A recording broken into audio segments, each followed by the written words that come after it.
നമസ്കാരം. നീണ്ട ചർച്ചകൾ ഉണ്ടാകുന്നു, വലിയ ആശയവിനിമയങ്ങൾ ഉണ്ടാകുന്നു. പുതിയ KPCC പ്രസിഡന്റ് നിയമനത്തിനയക്കും എന്നുള്ള സൂചനകളും വരുന്നുണ്ട്. ആശയവിനിമയത്തിനൊക്കെ ശേഷം KPCC അധ്യക്ഷ സ്ഥാനം ഒഴിയാൻ കെ സുധാകരൻ സന്നദ്ധനാകുന്നു എന്നുള്ളതാണ് ഏറ്റവും പുതിയ വാർത്ത. ഇതുമായി ബന്ധപ്പെട്ടുള്ള അഭ്യൂഹങ്ങൾ നിലനിൽക്കുന്നതിനിടെ അദ്ദേഹം മാധ്യമങ്ങളിലൂടെയാണ് അദ്ദേഹത്തിൻ്റെ ഈ സന്നദ്ധത ഇപ്പോൾ അറിയിച്ചുകൊണ്ട് രംഗത്ത് വന്നിരിക്കുന്നത്. അധ്യക്ഷസ്ഥാനം ഒഴിയുന്ന സുധാകരന് AICCയിൽ ഉന്നത പദവി നൽകിയേക്കുമെന്നുള്ള ഒരു സൂചനകളും പുറത്തു വരുന്നുണ്ട്. നേതൃമാറ്റം സംബന്ധിച്ച അന്തിമ തീരുമാനം ഉടൻ തന്നെ AICC നേതൃത്വത്തിൽ നിന്ന് ഉണ്ടാകാനുള്ള സാധ്യതയുമുണ്ട്. കഴിഞ്ഞ ദിവസം നടന്ന രാഷ്ട്രീയകാര്യ സമിതിയിൽ പുനഃസംഘടന വലിച്ചു നീട്ടുന്നതിനെതിരെ നേതാക്കൾ ശക്തമായി രംഗത്ത് വന്നിരുന്നു. തുടർന്ന് കേരളത്തിൻ്റെ ചുമതലയുള്ള AICC ജനറൽ സെക്രട്ടറി ആയിട്ടുള്ള ദീപാദാസ് മുൻഷി രാഷ്ട്രീയകാര്യ സമിതി അംഗങ്ങളെയും മുതിർന്ന നേതാക്കളെയും ഒക്കെ പ്രത്യേകമായി കാണുന്നതിനായിട്ട് അതിനിടയിലാണ് സ്ഥാനമൊഴിയുന്നതിനുള്ള ഒരു സന്നദ്ധതയുമായിട്ട് സുധാകരൻ തന്നെ ഇപ്പോൾ രംഗത്ത് വന്നത്.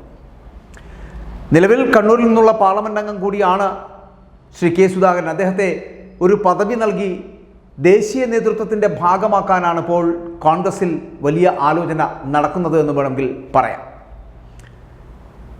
നടക്കാനിരിക്കുന്ന AICCയുടെ സമ്പൂർണ്ണ പുനഃസംഘടനയിൽ ഇതിനെക്കുറിച്ച് ഒരു തീരുമാനമുണ്ടാകും. അതായത് കെ സുധാകരൻ അധ്യക്ഷ സ്ഥാനം ഒഴിയും. ലോക്സഭാ തിരഞ്ഞെടുപ്പിന് മുൻപ് പുനഃസംഘടനാ ചർച്ചകൾ തുടങ്ങിയെങ്കിൽ കൂടിയും തിരഞ്ഞെടുപ്പിന് ശേഷം അത് ചൂടുപിടിക്കുന്ന ഒരു കാഴ്ചയായിരുന്നു. അതിനു മുൻപ് നേതൃമാറ്റം സംബന്ധിച്ച് ചർച്ചകൾ തുടങ്ങിയിരുന്നു എങ്കിലും അത് ഒരിടത്തും എത്തിയില്ല എന്നുള്ളതാണ് വാസ്തവം. പിന്നീട് നമുക്കറിയാമല്ലോ, പാലക്കാട്, ചേലക്കര, വയനാട് ഉപതെരഞ്ഞെടുപ്പുകൾ കൂടി വന്നതോടുകൂടി അത് നീണ്ടു പോകുന്ന ഒരു സ്ഥിതിയിലുമായി.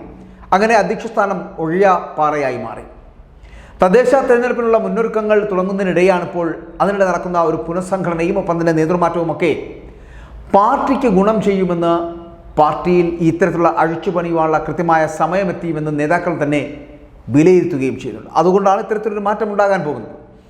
ഒരു KPCC ജനറൽ സെക്രട്ടറിക്ക് 2 സെക്രട്ടറിമാർ എന്ന നിലയിൽ 40 പേരെയാണ് സെക്രട്ടറി സ്ഥാനത്തേക്ക് പാർട്ടി തന്നെ ഇപ്പോൾ ഇനി പരിഗണിക്കാൻ പോകുന്നത്. അങ്ങനെ പാർട്ടിയിൽ വലിയൊരു അഴിച്ചുപണിക്കാണ് സാധ്യത.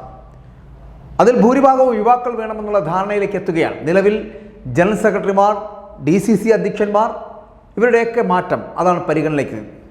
നമുക്കറിയാം, തിരുവനന്തപുരം അടക്കമുള്ള DCC പ്രസിഡന്റുമാർ മാറുകയാണ്. നിലവിൽ ഒഴിവുള്ള KPCCയുടെ ട്രഷറർ സ്ഥാനത്തടക്കം ഒരു പുതിയ നിയമനം നടക്കുവാനുള്ള സാധ്യതയാണ് ഉള്ളത്. ഒരാൾക്ക് 2 പദവി പാടില്ലെന്ന ചിന്തൻ ശിബിരത്തിലെ തീരുമാനം കൂടി നടപ്പാക്കിയാൽ കൂടുതൽ പേർക്ക് നേതൃനിരയിലേക്ക് അവസരമുണ്ടാക്കാൻ ഒരുങ്ങുകയാണ് കോൺഗ്രസ് എന്ന് വേണമെങ്കിൽ പറയാം. അങ്ങനെ വലിയ അലോസരങ്ങളില്ലാതെ പോകാൻ കഴിയും എന്ന് വേണമെങ്കിലും സൂചിപ്പിക്കാം. സംസ്ഥാനത്ത് പാർട്ടിയുടെ പുനഃസംഘടന ഫെബ്രുവരി അവസാനത്തോടെ സമ്പൂർണ്ണമാക്കാനാണ് ഇപ്പോൾ AICC അടക്കമുള്ളവരുടെ തീരുമാനം എന്ന് പറയപ്പെടുന്നത്. ഇവിടെ സുധാകരൻ മാറുന്നതോ അല്ലെങ്കിൽ സുധാകരന് ശേഷം ആരെത്തും എന്നുള്ളതാണ് പുതിയ ചർച്ച. സുധാകരൻ മാറാൻ സന്നദ്ധനാകുമ്പോൾ അത് പുതിയൊരു കാഴ്ചപ്പാടിലേക്ക് പോകുന്നു എന്ന് വേണമെങ്കിൽ പറയാം. അതായത് KPCC അധ്യക്ഷ സ്ഥാനം ഒഴിയാൻ കെ സുധാകരൻ തയ്യാറാകുമ്പോൾ പാർട്ടിയിൽ മുഖ്യമന്ത്രി കുപ്പായം തുന്നിയിരുന്നവരിൽ ഒരാൾ പുറത്തേക്ക് പോകുന്നു എന്ന് വേണമെങ്കിൽ പറയാം. അതായത് KPCC അധ്യക്ഷ പദവിയിലേക്ക് എത്താൻ ഇനിയുള്ളത് ആരാണ്? KPCC അധ്യക്ഷ സ്ഥാനത്തേക്ക് എത്താൻ നിരവധി പേർ ഈ കോൺഗ്രസ് എന്ന് പറയപ്പെടുന്ന കരുത്തുറ്റ പ്രസ്ഥാനത്തിനകത്തുണ്ട് എന്നുള്ളത് ചെറിയ കാര്യമല്ല, ഒരു വലിയ കാര്യം തന്നെയാണ്. പക്ഷേ അതിലാരും ഒരു ക്രിസ്ത്യൻ വിഭാഗത്തെ കൂടി ഉൾപ്പെടുത്തിക്കൊണ്ട് മുന്നോട്ട് പോകുവാനുള്ള സാധ്യതയാണോ കാണുന്നത്? റിജിൽ മാങ്കുറ്റി അടക്കം ഉള്ളവരുടെ പേരുകൾ ഇതിനകത്തേക്ക് സൂചിപ്പിക്കപ്പെടുന്നുണ്ട്. മാത്രമല്ല, മുതിർന്ന നേതാക്കളുണ്ട്. തിരുവഞ്ചൂർ രാധാകൃഷ്ണനെ പോലുള്ള മുതിർന്ന നേതാക്കൾ അടക്കമുള്ളവരുടെ പേരുകൾ കേൾക്കുന്നുണ്ട്. ഇവരൊക്കെ KPCC അധ്യക്ഷ സ്ഥാനത്തേക്ക് എത്തപ്പെടുന്നതിന് സർവ്വതാ യോഗ്യരായിട്ടുള്ളവരാണ്. പക്ഷേ അങ്ങനെ ഒരു സാധ്യത ഉണ്ടാകാനുള്ള ഇടമില്ല കോൺഗ്രസിൽ എന്ന് വേണമെങ്കിൽ പറയാം. കാരണം KPCC അധ്യക്ഷ സ്ഥാനത്തേക്ക് എത്തുകയും ആ അധ്യക്ഷ സ്ഥാനത്തിരുന്നു കൊണ്ട് മുഖ്യമന്ത്രി പദവിയിലേക്ക് എത്തിച്ചേരാൻ കഴിയുകയും ചെയ്യുക എന്നുള്ള ലക്ഷ്യത്തോടു കൂടി KC വേണുഗോപാൽ ഹൈക്കമാൻഡിൽ നിന്നും KPCC അധ്യക്ഷ പദവിയിലേക്ക് എത്തുവാനുള്ള സാധ്യതയുണ്ട് എന്നാണ് അറിയാൻ കഴിയുന്നത്. അങ്ങനെ KPCC അധ്യക്ഷ സ്ഥാനത്തേക്ക് എത്തുകയും മുഖ്യമന്ത്രി കസേരയിലേക്ക് എത്താൻ കഴിയുകയും ചെയ്യുമെന്നുള്ള ഉറച്ച വിശ്വാസത്തോടു കൂടി KC വേണുഗോപാൽ തിരുവനന്തപുരത്തേക്ക് എത്തും, അല്ലെങ്കിൽ KPCC അധ്യക്ഷ സ്ഥാനത്തേക്ക് എത്തും എന്നുള്ളതാണ് ഏറ്റവും പുതിയ വാർത്തകൾ എന്ന് പറയപ്പെടുന്നത്. അങ്ങനെ വന്നാൽ ഈ കോൺഗ്രസിൻ്റെ ഇപ്പോഴത്തെ ചില മുഖങ്ങൾ ഇല്ലാതായിരിക്കും. കാരണം നമുക്കറിയാം, മുഖ്യമന്ത്രി കുപ്പായം തുന്നിച്ചിരിക്കുന്ന വി ഡി സതീശനാകട്ടെ, ഈ കെ സി വേണുഗോപാലാകട്ടെ, ഇനി ഈ തിരുവനന്തപുരത്തിൻ്റെ എം പി ആയിട്ടുള്ള ശശി തരൂർ ആകട്ടെ, ഇങ്ങനെ പലരും മുഖ്യമന്ത്രി കുപ്പായം തുന്നി ഇരിപ്പുണ്ട്. പക്ഷേ ഇവർക്ക് ആർക്കും അതിനുള്ള സാധ്യത ഉണ്ടാകുമോ എന്നറിയാൻ കഴിയുകയുമില്ല. കാരണം കെ സി വേണുഗോപാൽ ഹൈക്കമാൻഡിൻ്റെ അപ്രീതി സമ്പാദിച്ചതുകൊണ്ട് തന്നെ AICCയുടെ സംഘടനാകാര്യ ജനറൽ സെക്രട്ടറി സ്ഥാനത്ത് നിന്നും അദ്ദേഹത്തെ മാറ്റുകയും ഒപ്പം അദ്ദേഹത്തെ KPCCയുടെ അധ്യക്ഷ പദവിയിലേക്ക് കൊണ്ടുവരികയും ചെയ്താൽ KPCC അധ്യക്ഷ സ്ഥാനത്തേക്ക് കെ സി വേണുഗോപാൽ എത്തുമ്പോൾ ഒരു വർഷത്തിന് ശേഷം 2026 ഏപ്രിൽ മാസത്തിൽ നടക്കുന്ന നിയമസഭാ തെരഞ്ഞെടുപ്പിലേക്ക് മത്സരിക്കാൻ സർവ്വതാ യോഗ്യനായി തീരും കെ സി വേണുഗോപാൽ എന്നുള്ള കാര്യത്തിൽ സംശയമില്ല.